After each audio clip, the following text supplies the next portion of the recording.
Oh, Merry Christmas! Ho, ho, ho! Tropa, ano yan? Ano yan? Hindi pa na yan, boy. Motor. Motor yan. Oh, So, ito, motor na itong New Look. Sir Well, ito na EcoSport mo! Re-release na namin tong EcoSport ni Sir. New Look to. Yung brown, naalala nyo ba yung bilag natin na brown? Eh, wala, sold na agad eh. Problema, sabi ko, sandali lang. Ayaw, ang tawag dito, sumasara, pero mabagal sumara yung isa. O, yun ang problema. Napakalaki ng problema namin.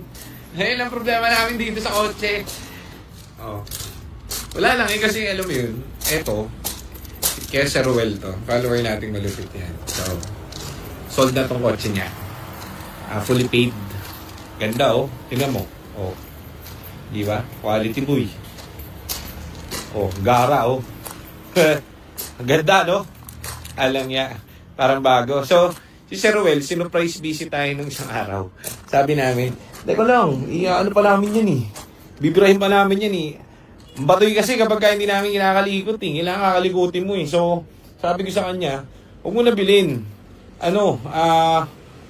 Ang mileage lang naman ito, baba. Pero, bago naman. Halos bago.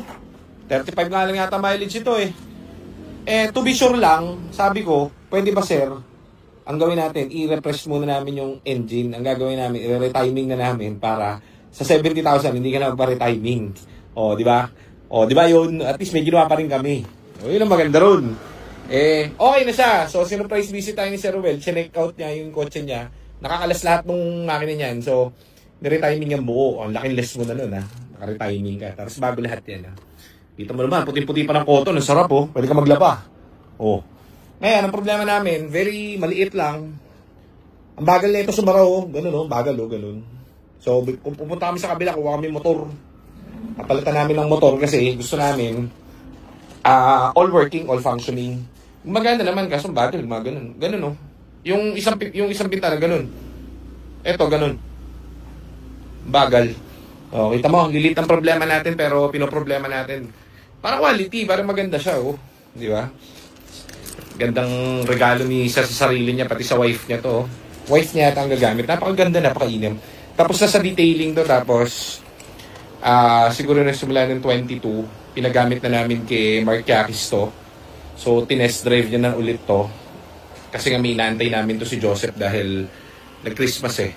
So, ngayon, good na siya kasi lapat na lahat ng nandun sa engine yung ginawa. Bagong timing na rin, nakita naman ni Sir ang tawag dito nung nag-surprise visit siya. Natuwa siya kasi dito siya puro bago eh. So, pasok, di ba? Ganda. So, ayan, re-release natin to. Kung makakakuha si Joseph ngayon ng motor nung ang tawag dito, nung bintana, release natin mamaya to. Excited na si Sir Ruel. So, Sir Ruel, salamat ha. Ito pa yung isang EcoSport ko. Pinalitan natin ng dalawa na yung pula kong ganito na New Look. Bagong radiator kasi di ako kumbinsido. Medyo umaangat ng konti ang kanyang temp. So, yan. So, yung mga nakailaw niya kasi nagpalit ako ng dashboard. So, ipoprogram ko pa yan. Hindi pa ako nakakabili ng lisensya. Inaano ko pa, binabudgetan ko pa ang lisensya para mawala lahat ng ilaw dahil bago ang kanyang gauge cluster. Ito yung EcoSport ko, akin to eh, kaso lang dami nag-i-inquire, so makaibenta ko.